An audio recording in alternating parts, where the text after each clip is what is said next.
Presidente, a China vai colocar à disposição do continente africano 60 mil milhões de dólares para o triênio 2018-2021. A confirmação de valor foi feita esta segunda-feira pelo presidente chinês Xi Jinping, na abertura da terceira Cimeira China-África, no âmbito do Fórum de Cooperação entre as partes.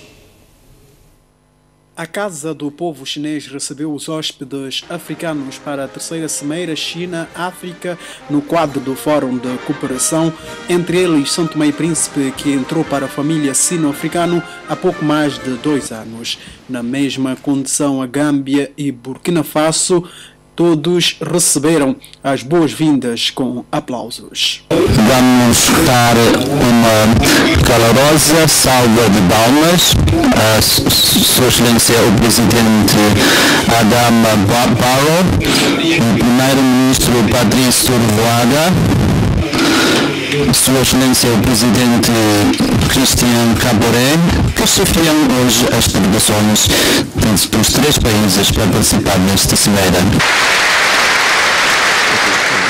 Depois das boas-vindas, o presidente chinês elencou os 8 pontos estratégicos que vão conduzir a cooperação China-África no triênio 2018-2021 e, para suportá-los, vai colocar à disposição do continente africano 60 mil milhões de dólares. A China está disposta, através da forma de assistência governamental e de investimento e financiamento das instituições financeiras e das empresas, fornecer à África um apoio no valor de 60 mil milhões de dólares.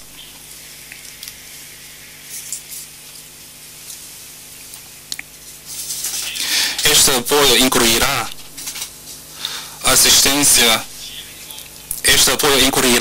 assistência não reembolsável de 15 mil milhões de dólares de empréstimos sem juros e empréstimos preferenciais e um valor de 20 mil milhões de dólares de uma linha de crédito e apoio à criação de fundo especial no valor de 10 mil bilhões de dólares para financeiro China-África do Desenvolvimento e o Fundo Especial Financiamento de Comércio para Importação da África no valor de 5 mil milhões de dólares. A China irá promover as empresas chinesas a investir nos próximos 3 anos, a investir não menos de 10 mil milhões de dólares americanos. Valores anunciados perante 53 chefes de Estados e dos governos africanos, representantes das empresas e líderes de organizações internacionais, como o presidente da União Africana, Paul Kagame, e o secretário-geral das Nações Unidas, António Guterres. A China vai perdoar as dívidas sem juros de alguns países africanos em via de desenvolvimento e insulares que não honraram os seus compromissos até este ano. A China vai perdoar a dívida dos empréstimos sem juro intergovernamental que não foram pagas até o final de 2018. A instabilidade política e o conflito armado são 2 grandes inimigos do desenvolvimento em África. O presidente chinês fez questão de chamar a atenção sobre esta questão para depois manifestar o seu apoio ao continente nesta matéria. A China defende o novo conceito de segurança comum, integral, cooperativa e sustentável, apoiando firmemente os países e organizações da África, como a União Africana, a resolver as questões africanas à maneira africana, assim como apoiar a África a implementar a iniciativa de silenciar armas na África. A China está disposta a desempenhar um papel construtivo na promoção da paz e estabilidade da África, na construção conjunta da cinturão e roda da segurança pública e manutenção da paz, no quadro da ONU, no combate à pirataria e antiterrorismo. A China impulsionará a implementação de 50 projetos de assistência da segurança. E uma das ações previstas é a criação da Cimeira China-África sobre a segurança. A lista de projetos que a China quer desenvolver com a África é vasta e o presidente chinês não terminou o seu discurso sem antes dizer que o desenvolvimento tanto da China como da África passa pela aposta da juventude. E quanto a isso, a China também está aberta a apoiar o continente africano. Nelson Silva, Pequim, Neves. O Ministro das Infraestruturas, Recursos Naturais e Ambiente, Carlos Villanova, falou esta terça-feira à imprensa dos cortes consecutivos de energia elétrica que se arrastam já há alguns meses. Segundo o Ministro, a situação não é agradável para ninguém e ocorre da necessidade inadiável de cumprir o calendário das manutenções estruturadas dos grupos de geradores que atingiram o seu limite de funcionamento.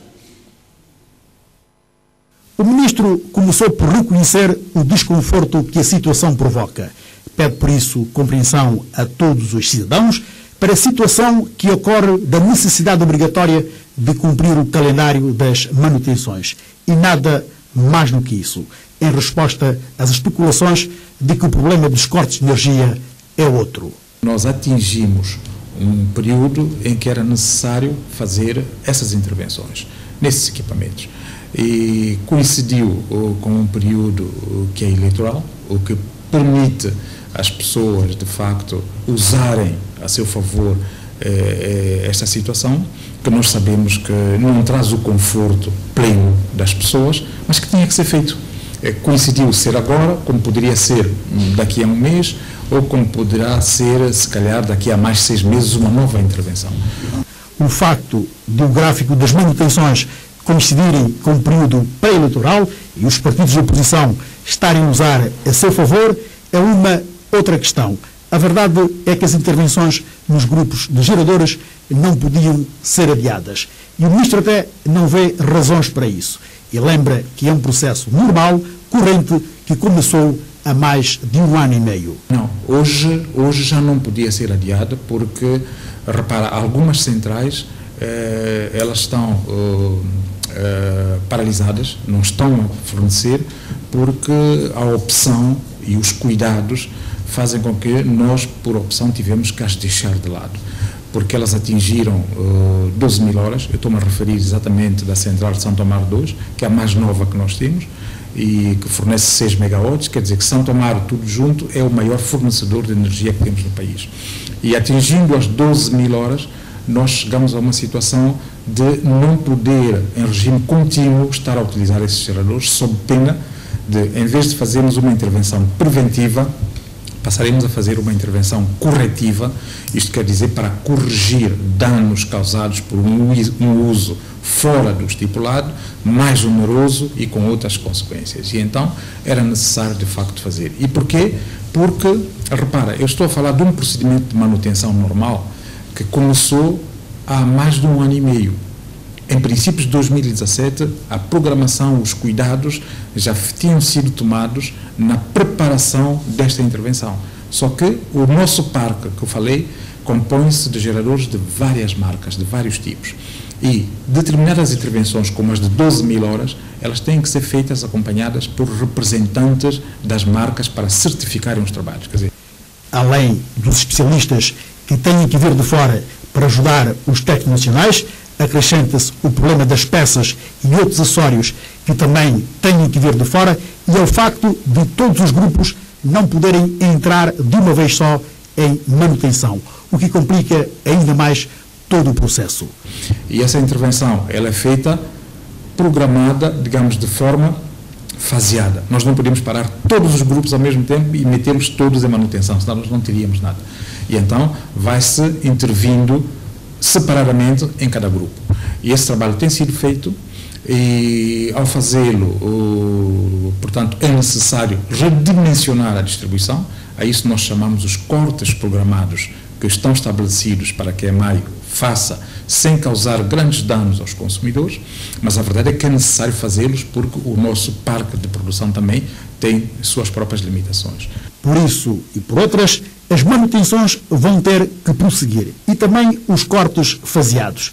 Mas o importante, acrescenta o Ministro, a fase mais negra já passou e brevemente o fornecimento regular de energia vai ser reposto, até se completar o gráfico das intervenções. Seria um bocado, digamos, leviano dar uma data precisa, até porque já fomos avançando períodos, mas nós esperamos que ao longo deste mês se consiga bastantes progressos e eu estou convencido que ainda esta semana traremos mais alguma melhoria, à semelhança do que aconteceu já na última semana, porque o especialista para a Central Hidroelétrica de Contador chega hoje com o acessório identificado para resolver, porque mesmo a Central do Contador tem dado 1/3 da sua capacidade. E se tudo correr bem, portanto, com a chegada hoje do consultor especialista que nos vai lidar com a questão, nós teremos a situação também um bocadinho mais evoluída já nos próximos dias. Também para dizer que a ligeira melhoria que eu me referi, que nós registramos, aconteceu porque na Central de São Tomé, com o esforço dos quadros santomenses e de um outro consultor também estrangeiro que esteve cá, nós conseguimos recuperar 2 grupos já bastante antigos, que estavam variados há mais de um ano e que já estão em rede. Um ABC, que é o conhecido como número 3, e um Dodge, que é um aparelho alemão de grande robustez. Eles já têm estado a fornecer na rede há cerca de uma semana, daí o registro dessa pequena melhoria, e espero que com a Central do Contador nós consigamos dar mais um passo e paulatinamente, com as intervenções nas outras centrais, irmos melhorando essa situação. O Ministro Carlos Gironov aproveitou a entrevista para reforçar a opinião técnica de que os cortes são mesmo devido à necessidade de paralisação dos grupos de geradores para manutenção e não devido à extensão da rede energética da EMAI para as comunidades agrícolas. O Ministro reiterou que a capacidade de produção da energia da EMAI ultrapassa mesmo a capacidade de consumo do país inteiro. A capacidade de produção teórica que nós temos ultrapassa em todas as necessidades de consumo que nós temos no país.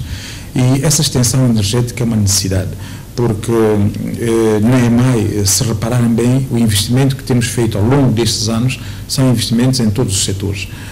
Na produção, primeiro para haver energia, no transporte de energia, na rede de distribuição, todos esses trabalhos têm sido feitos. Repara que mesmo as cabines conhecidas como as cabines elétricas onde se liga, foram todas renovadas e nós temos coisas a mostrar brevemente às pessoas para poderem ver de facto o alcance dos trabalhos e do investimento que tem sido feito na EMAI. O novo centro de controlo, conhecido como centro de despacho, está praticamente concluído e a partir daí nós teremos também o redimensionamento do que são a programação dos cortes dos estabelecimentos de energia feitos à distância e com equipamentos todos novos, o que dá outra segurança ao próprio sistema.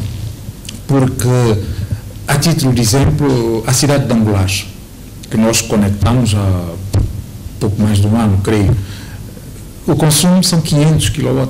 Quer dizer que um gerador da Central de São Tomar fornece a Angolares 3 vezes a cidade de Angolares. Portanto, a questão não está propriamente na extensão da rede. E as outras comunidades que temos estado a fazer a extensão é uma necessidade para o bem, para o conforto, para o desenvolvimento e cujo consumo é irrisório. Dilui-se no que é a necessidade de facto. Portanto, não é por aí os problemas que estamos a ter. Eu começaria pela região autónoma, por exemplo. Neste momento, tem uma produção efetiva que se aproxima de quase 2 megawatts. Mas na hora do pico, a região consome 1,3, digamos, no máximo das hipóteses, 1,5. E nós estamos a falar de uma ilha que tem a conexão acima dos 90%. Portanto, quase toda a gente está conectada e consome. Em São Tomé, a nossa necessidade na ilha de São Tomé, a nossa necessidade é muito superior, por razões óbvias. Nós estaríamos a falar na ordem dos 20 megawatts. Neste momento não temos esses 20 megawatts, mas a capacidade teórica de São Tomé ultrapassa os 25 megawatts. Quer dizer que temos até margem, estando todas as condições reunidas, para fornecer sem interrupção e a toda a ilha. Isto avançou ainda que só nesta legislatura foram feitos investimentos no valor de mais de 15 milhões de euros no setor energético que até finais de 2019 espera-se mesmo ter resolvido definitivamente o problema de energia com o aumento de produção da central hidrelétrica de Contador para o dobro da sua capacidade atual, que ronda os 2 megas. Assim, um valor global também não seria oportuno. Digo-lhe porquê? Porque poderia pecar por defeito, porque de facto é ao longo de todo o mandato que nós fomos fazendo esses investimentos, também programados. Começou-se com a parte da produção, porque era preciso ter o produto para oferecer, mas ao longo desse período as intervenções que foram feitas também ao nível das linhas de transporte foram avultadas. Elas começaram, inscreveram-se no quadro de uma linha de crédito que vinha com Portugal, na ordem dos 10 milhões de euros na altura. Depois a extensão energética para as comunidades que nós fizemos, também andaram aí por volta de 5 milhões no total, portanto é bastante investimento. E esses investimentos incluíram, como eu disse, equipamentos de renovação das células, das cabines, dos centros de controlo e da segurança nas próprias linhas. Também fizemos um trabalho de segurança. Agora, nós temos outro investimento em curso com o Banco Europeu de Investimentos, e na central do Contador hídrica, onde nós pensamos poder aumentar a nossa capacidade de produção, duplicando-a. Neste momento, a capacidade do Contador em pleno são de 2 megawatts e queremos que em finais de 2019, digamos princípios de 2020, nós teremos no mínimo 4 megawatts a partir da central hidroelétrica. Portanto, quer dizer, está montado todo um conjunto de programas e de atividades para, de facto, resolver este problema de energia, mas é um processo contínuo. O processo não acaba agora, as manutenções não vão terminar agora, as manutenções periodicamente elas terão que ser feitas e cada vez elas serão mais prolongadas, elas poderão ser mais onerosas, porque nós também vamos aumentando o número de horas. E o tempo de vida útil desses equipamentos depende das manutenções que elas têm que ser feitas na altura de vida.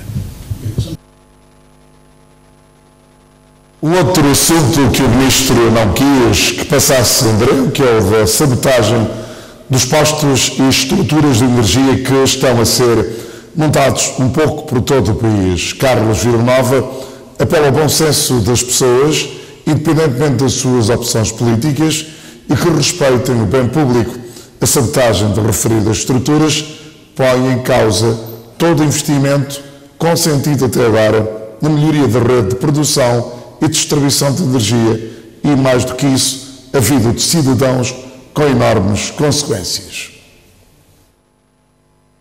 Isto é um elemento novo, muito recente e que nos preocupa bastante. Preocupa-nos bastante como governo, dirigentes do país, preocupa-nos também como cidadãos do país, porque eu pessoalmente acho que eu posso não gostar de alguém, mas eu não posso pôr em causa infraestruturas do meu país que afetam toda a gente. E, a ser verdade, é grave. A ser verdade, é grave. Há instituições próprias do país que vão lidar com esta matéria, porque o que nós vimos recentemente preocupa bastante e quer dizer que é algo que tem que se desenvolver, analisar devidamente para evitar também más especulações, mas eu espero que de facto não se confirme e que não seja o caminho a adotar por quaisquer que sejam as nossas motivações. Eu posso ter as minhas motivações, o senhor as suas, os cidadãos outras motivações, mas o que é bem público, o que é do país é para ser preservado. E, de facto, daí nós poderemos ter consequências imensas. A vida das pessoas em perigo, porque nós estamos a falar de muito alta tensão, nós estamos a falar naqueles postos que vimos o transporte de 60 kW de eletricidade, de energia mortal, fulminante, e uma queda de um desses postos arrastaria mais postos e outro tipo de consequências ao redor, estando pessoas, estando habitações. haverá um retorno para os centros de produção, que já paragem nunca é imediata, quer dizer que nós teremos que fazer face à reconstrução de todo um conjunto de infraestruturas que já temos e para as quais já despendemos muitos recursos financeiros e muitos recursos em termos também de energia humana. E eu acho que é preciso nós termos um bocado de respeito por essas situações e não enverdarmos por este caminho que não é abonatório para ninguém, e muito menos para a própria imagem do país. Jorge Bom Jesus é o candidato ao cargo de primeiro-ministro do MLSTP-PST. As próximas eleições legislativas, a afirmação é do secretário-geral deste partido, Arlindo Barbosa, depois de fazer a entrega oficial da candidatura deste partido esta terça-feira ao Tribunal Constitucional. A escolha é unânime. Jorge Bom Jesus é o candidato natural do MLSTP-PSD, segundo Arlindo Barbosa, secretário-geral deste partido, depois de ter feito a entrega da candidatura às próximas eleições legislativas esta terça-feira ao Tribunal Constitucional. Acabamos de formalizar a nossa candidatura às eleições de 7 de outubro, legislativa, né? A autarquia já o fizemos, como é óbvio. Aliás, o presidente do partido, Bom Jesus, já fez declarações, será nosso candidato ao primeiro-ministro. Obviamente, é o presidente do partido, não há nada a alterar nesse sentido. Arlindo Barbosa considerou ainda que o povo quer mudança dos estados de coisas e, para o seu partido, o mais importante é resolver os problemas do povo. A degradação da vida da população está muito mal e eu penso que hoje o povo vai votar, enfim, em função daquilo que está a passar, para que haja de facto alternativa. Penso que o cenário já está visto, vamos continuar a fazer o nosso trabalho, mas estamos tranquilos. O que nós apelamos é que a população, os eleitores vão à urna para de facto nós invertermos a atual situação. A degradação da vida está muito mal, como já dissemos. O MLSTP tem isso como uma das prioridades, né? Que é o desenvolvimento, o crescimento econômico e a redução da pobreza. Basicamente são esses pilares iniciais ou chaves que nós teremos eventualmente se formos poder. Em relação ao antigo presidente do MLSTP, PSD, Aurélio Martins, e o deputado Jorge Amado, o secretário-geral do MLSTP-PSD adiantou que continuam como militantes do partido. Cerca de 10 palaiês que se deslocaram recentemente em visita de estudo a Guiné Equatorial, Cabo Verde e Senegal estiveram esta terça-feira na Biblioteca Nacional para restituir aquilo que viram e aprenderam. O objetivo do Governo, através da Direção-Geral das Pescas, é melhorar a comercialização do pescado no país. São mais de 60 palaiês que deixaram esta terça-feira o mercado para participar no ateliê. A ação foi animada também por palaiês, pois 10 delas foram selecionadas e durante 15 dias desdobraram-se em visitas de estudo, respectivamente em Cabo Verde, Senegal e Guiné Equatorial, na companhia de técnicos da ONG Marapa e da Direção das Pescas. Fomos a Guiné Equatorial, onde nós fomos tomar contacto com novas técnicas de defumagem de pescado. E depois fizemos mais outras 2 visitas, uma em Senegal, outra em Cabo Verde, para também vermos como é que é tratar de manusear o pescado. O ateliê serviu para restituir aquilo que viram e aprenderam, na perspectiva de contribuir para melhorar a comercialização do pescado no país. Mas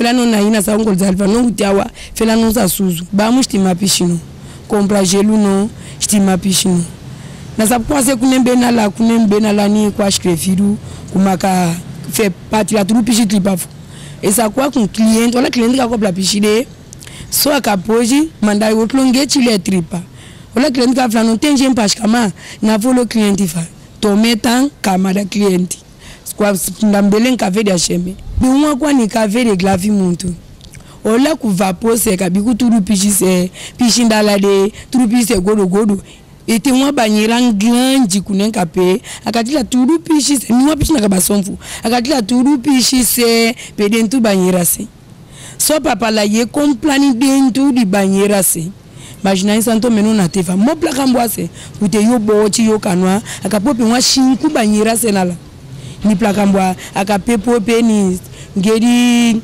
pantufu ngeri plemelo ngeri mona la kwase Fekeza la liba Porto Alegre, ine zona se tudo zona que te pleple, não me se pa governo Sudano, para não banheira se, para ninguém na pichi ni sonfa, para não malatemika não pode lá paga quase. Olha para nós sabão tratar que te machi gelo. São os apis do governo. Move não vão ter para não bater tudo quase, mesmo para não ter coisa nem colega mu, para receber trata pichi guardo. Olha para sabão tratado. Pisca Bendi. No mercado do Cabo Verde e Senegal, onde estive, tem gestão do mercado. E dentro do mercado tem comitê do mercado, que é um polícia direto ao mercado e fiscal do mercado. Qual é a palavra que fazia a gestão mal, que é mal criada? Essa palavra é suspendida 3 meses em casa. Nós, enquanto Santo Tomé, fiscal só faz aquilo que ele quer, não tem ordem para dar a ninguém. E as palavras também são muito soberbas. E eu peço que esse mercado bobo foro, para o governo fazer um bom mercado, o mercado está lá bem feito, bem preparado, ter mesa para todas as palavras, trabalhar bem e não deixar mercado só para a Câmara.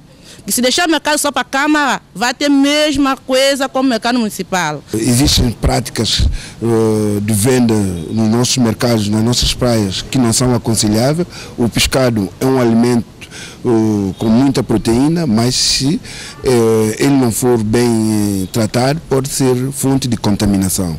Daí que nós estamos nesse processo todo para melhorar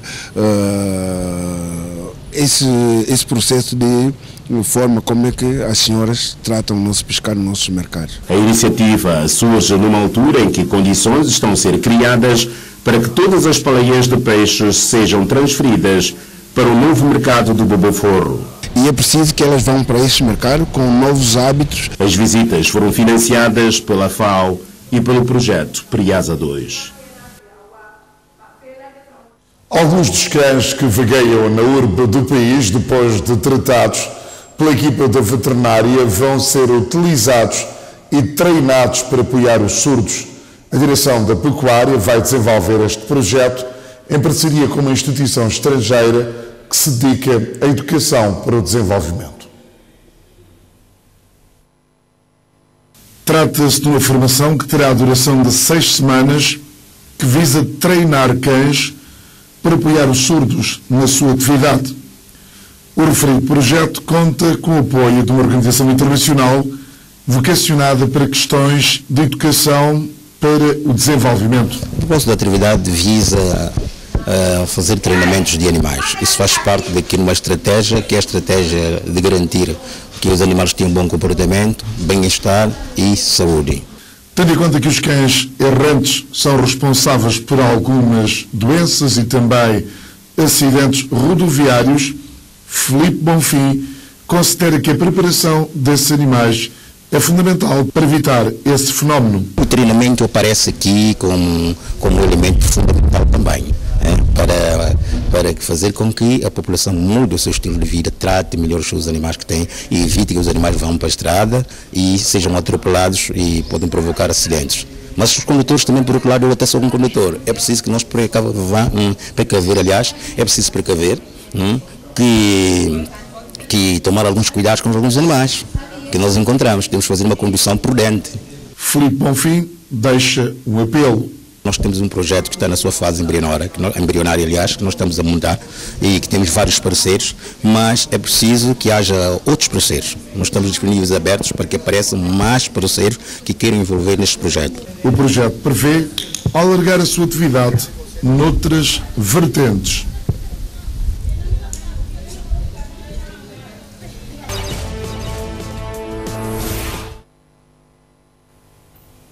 Os talibãs anunciaram a morte de Aghani, líder de rede homónima muito ativa no Afeganistão e responsável por alguns dos atentados mais sangrentos do país. Morreu vítima de doença prolongada, revela o comunicado dos talibãs. Aghani fundou a rede dos anos 1980 para lutar contra a União Soviética no Afeganistão com a ajuda dos Estados Unidos e do Paquistão. A rede Aghani é uma facção dos talibãs afegãos responsável por numerosos ataques, alguns contra as tropas norte-americanas e da NATO. Suspeita-se que a rede mantenha ligações com a Al-Qaeda e com o DIS. A rede é agora liderada por Sirajun Hakimi, um dos filhos do antigo líder. O Irão apoia uma ofensiva do governo sírio para reconquistar o último grande reduto da oposição. O ministro dos Negócios Estrangeiros do Irão, Mohammad Zarif, respondeu ao apelo do presidente da Síria, Bashar al-Assad, para erradicar os terroristas de Idlib. Os dois líderes reuniram-se em Damasco antes das conversações entre os presidentes do Irão, Rússia e Turquia, em Teherão. As forças de Assad, com a ajuda militar da Rússia e do Irão, reconquistaram várias cidades importantes e muitos rebeldes acabaram por fugir para Idlib. Agora, as forças governamentais estão concentradas nesta zona, onde vivem aproximadamente 3 milhões de pessoas. A ONU já alertou para o risco humanitário da ofensiva. O governo de Assad apelida os combatentes da oposição de terroristas. A região de Idlib inclui grandes rebeldes, como a antiga Frente al-Nusra, o braço da Al-Qaeda na Síria. O Desportivo Palmar, já com a subida à primeira divisão assegurada, viu adiada a festa do título de campeão a empatar em casa a um gol frente à Cruz Vermelha de Almeri. Veja todas as imagens a seguir ao intervalo.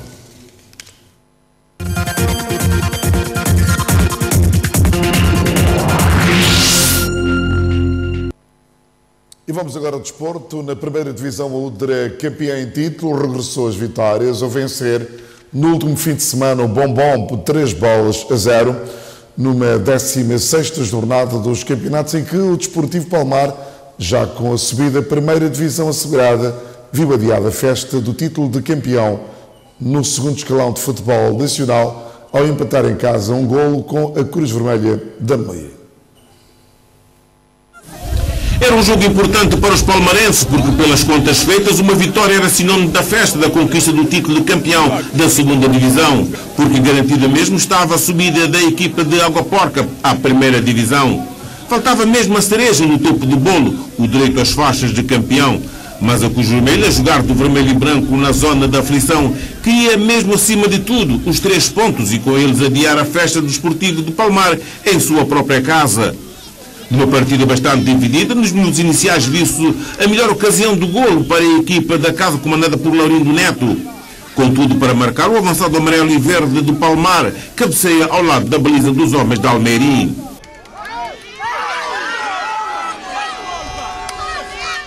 E para gelar os jogadores e adeptos com muitos nervos à flor da pele, é a Cruz Vermelha que chega ao primeiro golo.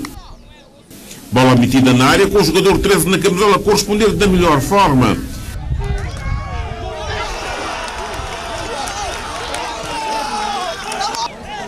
E a equipa visitante acreditava sim que podia não ser o bobo da corte para o Palmar, que teve que assumir a partir da desvantagem as despesas do jogo. E foi neste lance que os homens de Água Porca chegam ao golo de empate para a alegria dentro e fora das 4 linhas e deixar ao rubro o campo bem composto. Bola metida na área da Cruz Vermelha com o jovem do Palmar de 14 na camisola a cabecear como mandam as regras para um bonito golo e com os festejos a estilo de Cristiano Ronaldo.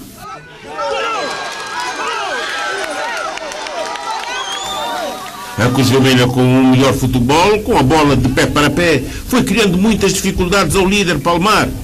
Mas foi uma boa primeira parte, com as duas equipas a pecarem muito nos momentos de finalização. E com tudo visto na primeira parte, o árbitro apitava para o intervalo e com o Palmar e a Cruz Vermelha empatados a um golo. No arranque da segunda metade, logo aos 2 minutos, era a equipa caseira que levava o primeiro sinal de perigo, a baliza contrária. Remata a entrada da área com a bola a raspar literalmente a barra da baliza da Cruz Vermelha. E porque o Palmar queria mais do que o empate, 3 minutos depois, novo lance de perigo e de golo iminente, e uma vez mais desperdiçado pelos avançados de Laurindo Neto. A resposta da Cruz Vermelha acontece aos 15 minutos, neste livre da posição frontal, mas faltou a melhor pontaria.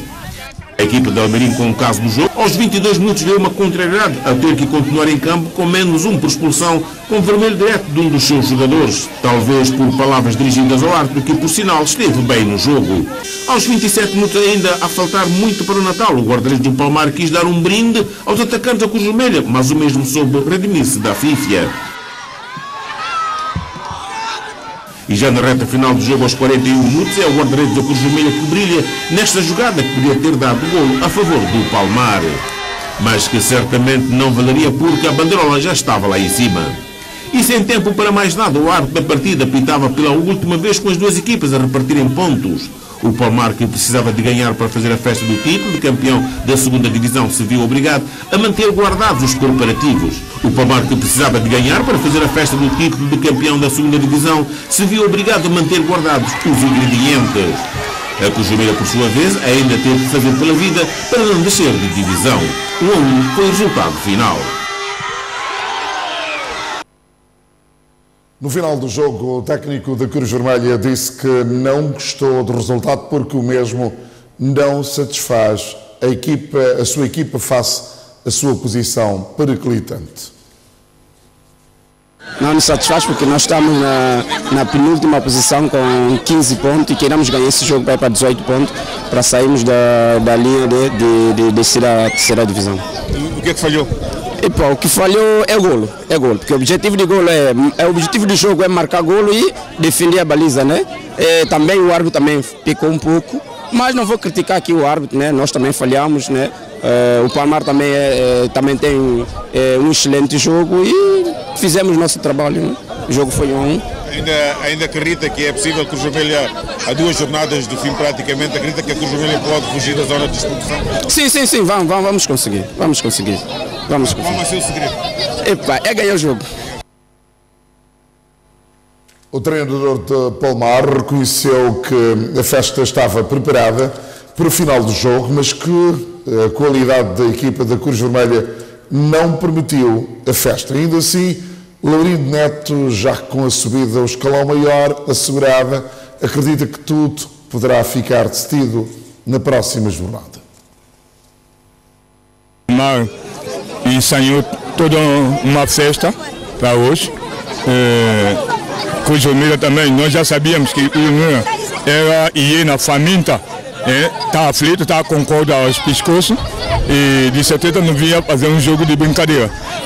Mas todavia, somativamente o Palmar está na primeira divisão, nós ainda continuamos à frente com 5 pontos, vamos arrumar as nossas malas para o campo de Ototó. E quem sabe lá conseguimos uma vitória e acabar uma vez com todo esse sofrimento. Mas o que é que falhou para este jogo? O que falhou é que os jogadores, principalmente os jogadores da linha de frente, não tiveram frieza no último passe para o gol, para introduzir a bola na baliza. Como notar, o Palmar contra-atacou bem e teve muitas situações de gol, mas faltou essa frieza para que o último recado dizer esta bola é gol, isso faltou. Então, e quando faltam essas coisas, no futebol é sempre assim. Espera fazer a festa para um próximo... Pois, com certeza, ou mesmo até o último jogo com o Santana aqui, de qualquer maneira a festa tem que ser feita. Para esta quarta-feira estão agendados os 2 jogos das meias finais da Taça de São Tomé e Príncipe de Futebol. O Sporting da Breia Cruz recebe no seu reduto os Militares de 6 de setembro e o Sporting de São Tomé defronta a Udra no Estádio Nacional 12 de julho. Os 2 encontros têm início de mercado para as 15 horas. E com esta notícia concluímos a presente edição do Telejornal. Boa noite.